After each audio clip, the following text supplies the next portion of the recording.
శ్రీనివాస్ గారిని, అదే పొజిషన్లో ఉన్నటువంటి సిఐ గారు, ఇతర సిబ్బంది గత కొన్ని రోజులుగా వేధింపులకు గురి చేస్తున్నటువంటి తరుణంలో వారి యొక్క వేధింపులకు తట్టుకోలేక మైబాద్ ప్రాంతంలో ఆత్మహత్య యత్నానికి పాల్పడినటువంటి శ్రీనివాస్ గారు ఈరోజు చావు బతుకుల మధ్యన యశోద హాస్పిటల్లో కొట్టుమిట్టాడుతున్నటువంటి సందర్భం.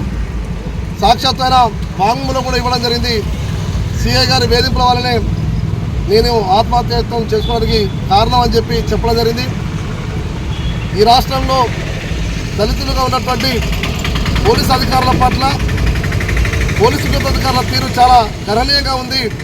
పోస్టింగ్ ఉన్న క్రమంలో ఉన్నతాధికారుల వేధింపులకు గురవుతున్నారు.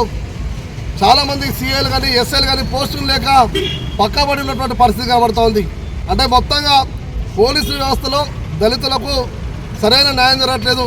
దళితులు విచక్షణ రహితంగా వివక్షతకు గురి చేస్తున్నటువంటి పరిస్థితి, రక్షణ లేనటువంటి పరిస్థితి ఈరోజు కనబడుతున్నటువంటి తరుణంలో ఎవరైతే ఈరోజు శ్రీనివాస్ గారు చావుబతులుగా కొట్లాడుతున్నారో వారి యొక్క కారణానికి ఎవరైతే కారణమైనటువంటి వ్యక్తి అవుతున్నారో సిఐ జితేందర్ రెడ్డి గారిని తక్షణమే పోలీసు అధికారులు సస్పెండ్ చేయాలని చెప్పి, అదేవిధంగా ఆ పొజిషన్లో ఈయన యొక్క పరిస్థితి కారణమైనటువంటి మిగతా కానిస్టేబుల్ కానీ సిబ్బంది కానీ వారిపైన కూడా చర్యలు తీసుకోవాలని చెప్పి మానమాలనుగా మేము డిమాండ్ చేస్తూ ఉన్నాం.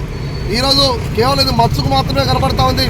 ఈరోజు శ్రీనివాస్ అనే వ్యక్తి ఆత్మహత్య యత్నం చేసుకోవడం వల్లే ఈ సమస్య బయటకు వచ్చింది. వాస్తవానికి ఈ రాష్ట్రంలో పోలీసు ఉన్నతాధికారులు ఉన్నటువంటి దళితుల పట్ల విచక్షణరహితంగా వివక్షతో కనబడుతున్న విషయాన్ని ఈ ఉదాహరణ కళ్ళకట్టడానికి చెప్తారని మేము చెప్పాల్సుకున్నాం. కాబట్టి ఇప్పటికైనా పోలీసు వ్యవస్థలో ఉన్నటువంటి లోపాలని సరిదిద్దుకొని దళితుల పట్ల వివక్షకు గురి చేస్తున్నటువంటి ఉన్నతాధికారుల పట్ల తగు చర్యలు తీసుకోవాలని చెప్పి డీజీపీ గారు కూడా మేము విజ్ఞప్తి చేస్తాను. ఈ అంశం పట్ల పెద్ద ఎత్తున రాష్ట్ర వ్యాప్తంగా కూడా మేము ఒక కార్యాచరణ కూడా రూపొందించడానికి సిద్ధంగా ఉన్నాం. తక్షణమే ఆ సిఐ జితేందర్ రెడ్డిని అరెస్ట్ చేసి సస్పెండ్ చేసి అలానే తగు చర్యలు తీసుకోవాలని చెప్పి కూడా ఈ సందర్భంగా మేము డిమాండ్ చేస్తా ఉన్నాం.